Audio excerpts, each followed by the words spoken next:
AR videos के मोअज़्ज़ज़ नाज़रीन अस्सलामु अलैकुम। नाज़रीन गिरामी, खातून का ताल्लुक़ फ़्रांस से था।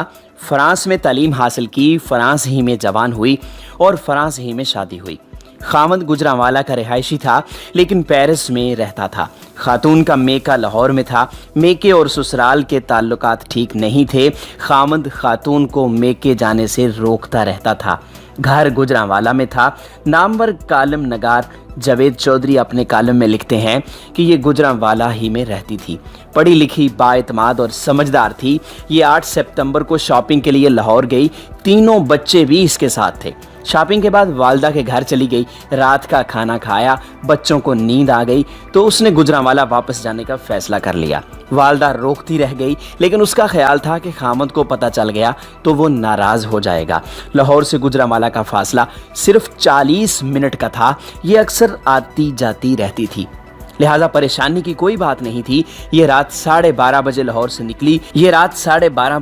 से निकली, मोटरवे पर आई और गुजरांवाला की तरफ ड्राइव करने लगी। ये रात 1:05 पर ईस्टर्न बाईपास से लाहौर सियालकोट मोटरवे पर आई। ये जूं ही लिंक रोड पर पहुंची तो इसकी गाड़ी का पेट्रोल ख़त्म हो गया। सड़क पर अंधेरा था। ये खौफजदा हो गई। बच्चे पिछली सीटों पर सोए हुए थे। इसने फ़ौरन अपने खालाजाद भाई सरदार शहजाद को फ़ोन किया। उसने इसे मशवरा दिया कि तुम 130 डायल करके मोटरवे पुलिस को इतला दे दो, मैं भी अभी आ रहा हूं। इसने अपने दोस्त जुनेद को साथ लिया और ये गुजरांवाला से रवाना हो गया। खातून ने हेल्पलाइन पर मोटरवे पुलिस को फ़ोन किया। उसे बताया गया कि आप M11 की लिंक रोड पर हैं और ये मोटरवे पुलिस की हद में नहीं आती। ताहम मोटरवे पुलिस ने खातून को एक मकामी नंबर दे दिया। खातून ने उस पर राब्ता किया और बताया कि मैं अकेली हूँ, मेरे साथ बच्चे हैं और मैं इस वक्त लिंक रोड पर फंस गई हूँ। उसे बताया गया कि आप फिक्र न करें, हम कुछ करते हैं। मैं बात आगे बढ़ाने से पहले आपको ये बताता चलूं कि लाहौर सियालकोट मोटरवे मार्च 2020 में मुकम्मल हुई थी। पंजाब हुकूमत ने उसकी निगरानी के लिए स्पेशल फोर्स बनाई थी और ये फोर्स पंजाब पुलिस या मोटरवे पुलिस की बजाय कमिश्नर लाहौर के मातहत थी, मगर ये अभी मुकम्मल तौर पर एक्टिव नहीं थी। चुनाचे लाहौर सियालकोट मोटरवे और इसकी लिंक का 4 किलोमीटर का टुकड़ा अमलन किसी के कंट्रोल में नहीं था। इसके गिर्द 3 गाँव आबाद हैं और वहाँ के लुच्चे लफंगे अक्सर मोटरवे पर आकर गाड़ियां लूटते रहते हैं। ऐसे बेशुमार वाकयात रिपोर्ट हो चुके हैं। मैं खातून की स्टोरी की तरफ वापस आता हूं। खातून ने गाड़ी अंदर से लॉक की और सरदार शहजाद और पुलिस का इंतजार करने लगी। 2 घंटे गुजर गए मगर पुलिस आई ना ही सरदार शहजाद पहुंचा। इस दौरान 2 ओबाश वहां पर आ गए। पुलिस का ख्याल है कि ये दोनों प्रोफेशनल लुटेरे नहीं थे, क्योंकि अगर ये प्रोफेशनल होते तो इनका तरीका वारदात मुख्तलिफ होता। ये करीबी देहात के मामूली वारदातिये थे। ये थोड़ी देर गाड़ी को वॉच करते रहे। जब 2 घंटे तक कोई शख्स गाड़ी के करीब नहीं आया तो फिर उन्होंने इसे लूटने का फैसला किया। एक डाकू के हाथ में एक डांग थी जबकि दूसरे के पास एक छोटा हथियार था। ये गाड़ी के करीब पहुंचे और हथियार दिखाकर खातून को दरवाज़ा खोलने का इशारा किया। खातून ने इनकार कर दिया। ये धमकियां देने लगे लेकिन खातून ने दरवाज़ा ना खोला। ये मुश्ताल हो गए और डंडा मारकर शीशा तोड़ डाला। बच्चों ने रोना शुरू कर दिया। खातून डर कर सड़क की तरफ दौड़ पड़ी। एक डाकू उसके पीछे दौड़ा। इस दौरान वहां से एक गाड़ी गुजरी। गाड़ी के ड्राइवर ने खातून को देख लिया मगर उसकी स्पीड ज़्यादा थी। ताहम गाड़ी में सवार खालिद मसूद के जहन में खटका आया और उसने 15 पर पुलिस को इतला दे दी। इसी दौरान दूसरे डाकू ने खातून का 2 साल का बच्चा उठा लिया और उसे लेकर जंगल की तरफ दौड़ पड़ा। खातून बच्चे को बचाने के लिए गाड़ी की तरफ वापस आई। दूसरे डाकू ने उसके दूसरे बच्चे भी गाड़ी से खींचकर बाहर निकाल लिए। माँ बच्चों को बचाने के लिए उनके साथ उलझ पड़ी। वो बार बार बच्चों को कलमा पढ़ने और अल्लाह से मदद मांगने की तलकीन भी कर रही थी। बच्चे चीख रहे थे। खातून डाकुओं की मिन्नतें भी कर रही थी। लेकिन दुनिया में इंसान से बड़ा दरिंदा कोई नहीं होता। ये जब जानवर बनता है तो ये जानवरों को भी शर्मिंदा कर देता है। ये भी दरिंदे थे। ये चारों को धकेलकर सड़क से नीचे खाई में ले गए। आगे जंगल था। एक डाकू ने तीनों बच्चों को साइड पर फेंका और उनके सर पर हथियार रख दिए। बच्चे सिसक रहे थे जबकि दूसरे डाकू ने खातून को बेबस कर दिया और वो इससे लड़ती रही। इस दौरान पहले डाकू ने बच्चों को मारना शुरू कर दिया। वो माँ थी, चुनाचे बच्चों की सलामती के लिए ढीली पड़ गई। दूसरा डाकू आगे बढ़ा और पहला डाकू बच्चों के सर पर खड़ा हो गया। दोनों डाकुओं को कोई भी जल्दी, कोई भी परेशानी नहीं थी। दोनों ने उसके बाद गाड़ी से खातून का जेवर, नकदी और एटीएम कार्ड लिया और उससे कहा कि खामोश होकर यहाँ बैठी रहो, अगर तुम सड़क पर गई तो तुम चारों की जान ले लेंगे। इस दौरान दूर से मोटरसाइकिल की आवाज़ आई। वो दोनों उठे और अंधेरे में गुम हो गए। थोड़ी देर में 2 मोटरसाइकिल गाड़ी के करीब पहुंचे। ये डॉल्फिन फोर्स के 4 एहलकार थे।